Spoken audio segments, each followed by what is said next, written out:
On this episode of Hitz Boxing, Bobby brings in his own special police force to deal with all the issues backstage. Gotta find security. So you're the weak link. And we got some new ring girls coming into the game too. Oh yeah, one more thing. It is fight night. Bobby Hitz grew up on the tough West Side streets of Chicago. He went on to win the Golden Gloves boxing title and then turned pro. In Bobby's professional career, he went on to fight George Foreman. In the 90s, Bobby Hitz formed his company, Hitz Boxing. Bobby and his staff have made his company one of the most recognizable in the nation. And this is Hitz Boxing. The VIP area at a Hitz Boxing event is pretty important. It's definitely first-class service at a Hitz Boxing event. The problem is everybody tries to get back there and hang out, you know what I mean? So Bobby's got to make sure it's locked down and the only people up there are VIPs. Gotta find security.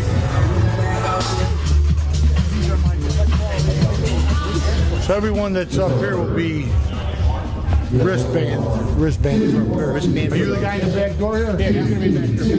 Yeah. These are my three guys. They try to come in through this way as well. If I put you in the hallway, maybe I can put you in that hallway, but I want someone to kind of roam the hallway. Right. No wristbands back there, right. Just this. Okay. You know, but look at faces because you'll see like it's all the chasing. Yeah, and see that's why we try to monitor as quick as easy as we can, but it becomes a little problematic, as you know. See, in order to get in backstage, you got to have one of these things. If anybody needs one, contact me on Facebook. I need a new motorcycle for the summer. Whatever you want, don't matter. So you're the weak link. No, I'm not. No, they're respecting. I know. So that open, if you guys want to rotate, whatever. I mean, however you want. All right. So that spot in the back hallway where we met you. Yeah, kind of. I just want kind of be tight. You know what I mean? Yeah. They're okay. Yeah.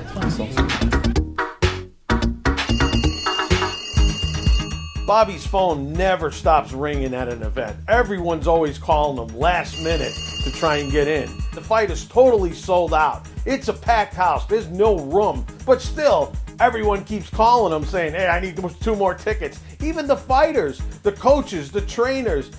It's a pain in the neck. The commission won't let me. This is Terry Martin. He's a cruiserweight. You know, he's got some more friends coming to the show, and he needs some more tickets. I don't know where Bobby thinks he's going to get these tickets from because there's none to give out. I don't. They will not let me. So that would be 4, 5, 6, 7. Hello. This is one of the referees for tonight's event. What he'll do is he'll go back into the dressing room and explain all the rules to the fighters and their managers and trainers, just to make sure that they're good with everything. So, no standing 8 count, no 3 knockdown rule. Mouthpiece will go back in the law of the action. Remember, if that mouthpiece comes out intentionally, it can be a point deduction. They give these referees too much respect, you know. All of a sudden, if I get too close, you get too close, push me out off the way. You know, that's what I do if I was fighting. I'm giving you an official warning. I'll step in front of you and say you have 1 warning. You'll know the difference between get them up, and you have 1 warning for low blows. There'll be a definite difference between the two. Okay? Güey, yo te jampo, te mando por quedar salte del lado.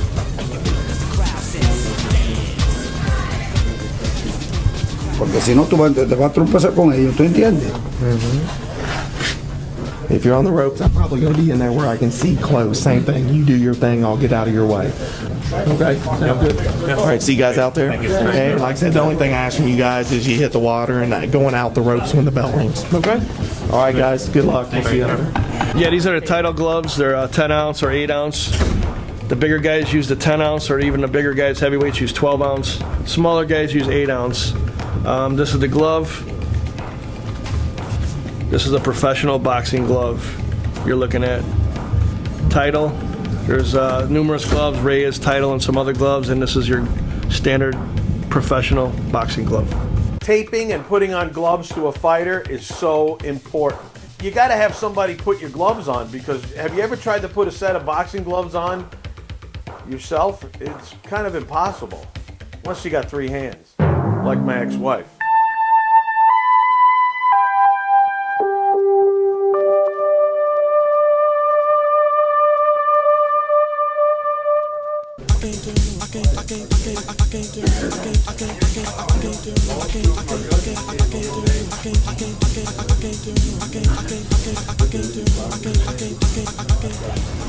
Take him out. We taking somebody out. Ain't out to dinner. Like veterans, cutting off light. Now the commissioner has to look over this whole process while they're putting their gloves on, because just to make sure they don't put like knives and tablespoons and forks in there. And then what they do is they sign off on it, give it their okay. I'm going to put a mark here so you can find it after the fight. Okay. There we go. This champ's glove. Feeling real good. Feeling real good. What made me come into boxing was one of my partners came down to the gym, and I was going to the gym with him. And then I eventually started boxing, and he dropped off. And I fought hometown heroes. I got ripped a couple fights, but we back in here. So.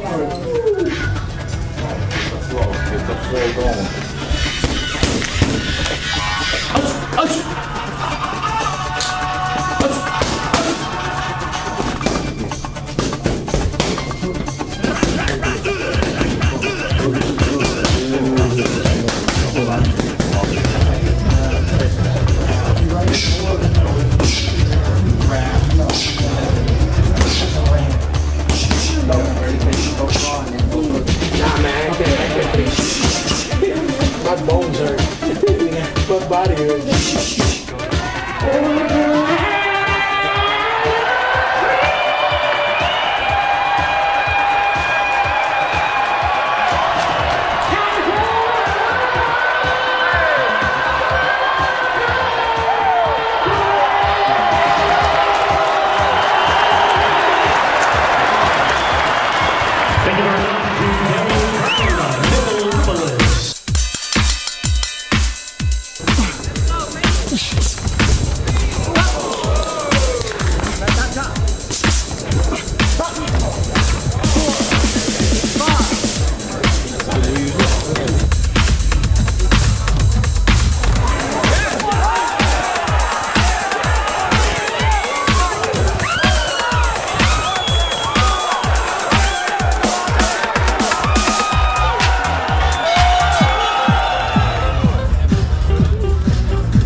State of Illinois, Ronnie Fields, right here, the best. Yes.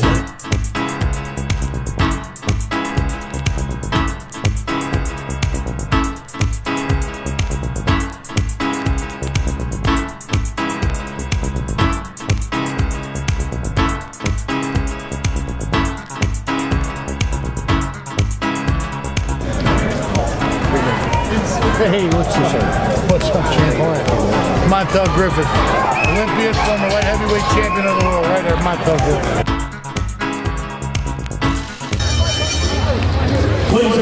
One of the greatest guitar players ever.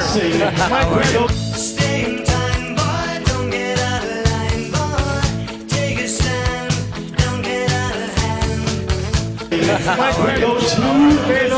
hand. Another big part of Hitz boxing is the ring girls. If a ring girl enters the ring and she has the wrong round card up there, could throw the whole fight off. It'll confuse the entire crowd. So there's a long process in finding the right ring girls. I mean, Hitz boxing spends thousands of hours and goes through countless pictures and resumes to find the perfect ring girl. Out of control.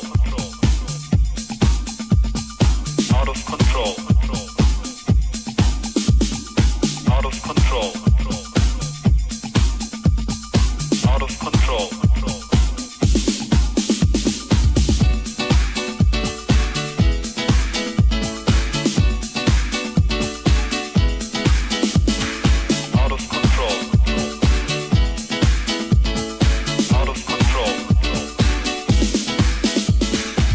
Now this beautiful ring girl right here, she had a problem. You ever tried getting in and out of a boxing ring with 6-inch heels on? It's very difficult, and on her way down, coming out of the ring, she kind of missed the step, and the shirt came down, and she tried to grab the shirt, hold on to the ring card, and just, it was, well, I don't really, well, I'll let you watch a little bit.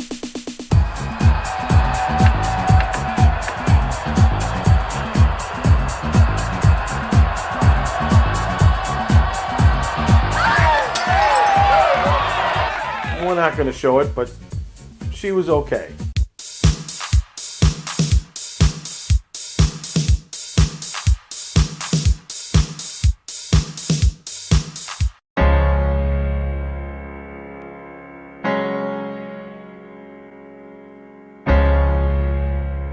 I started boxing when I was 7 years old, when I got a pair of boxing gloves for a Christmas gift. Even though I had a lot of other toys and train sets and other things, I was just totally fascinated by this game of jumping around, hitting someone, making them miss you, hit them, let them miss you.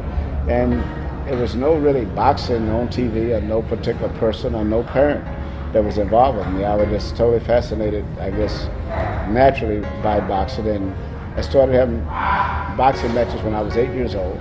Later, when I was 18, I was a National Golden Glove champion of the United States. And instead of being on the front page or the crime page in Detroit, I was being feted and treated royally when I came home with the first Golden Glove champion in 24 years and all of that. So I feel that boxing, amateur boxing, really was crucial in changing my life.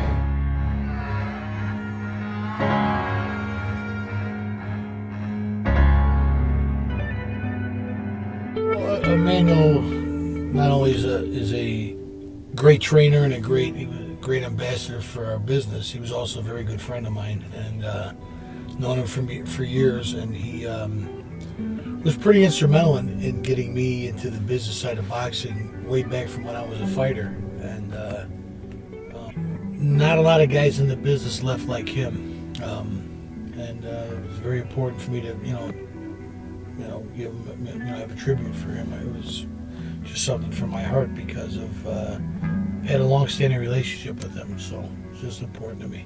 I got my Harvard education in boxing by being around, being around that in some capacity.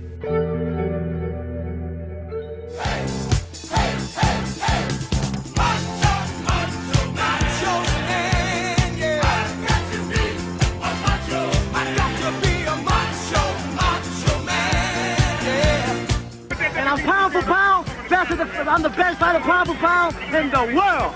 Bring him on. Bring him on. Porque es macho time. Dice todo bien. Seguro.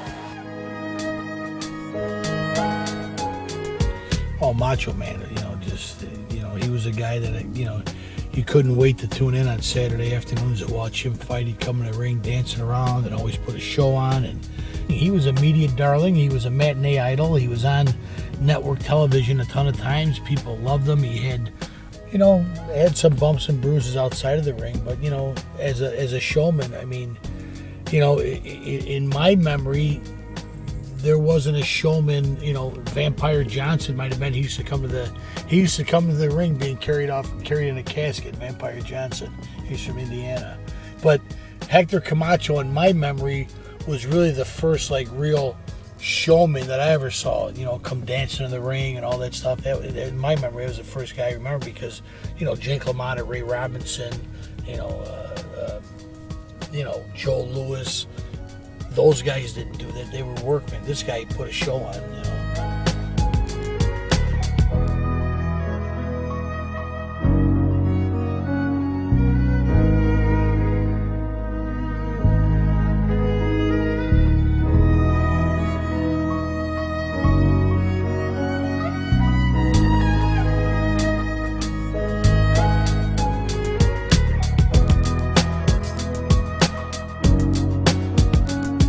Hitz Boxing is produced by BobbyWood Productions. Next time on Hitz Boxing. Bobby's going to be talking to my class about the business of boxing. You ready for that?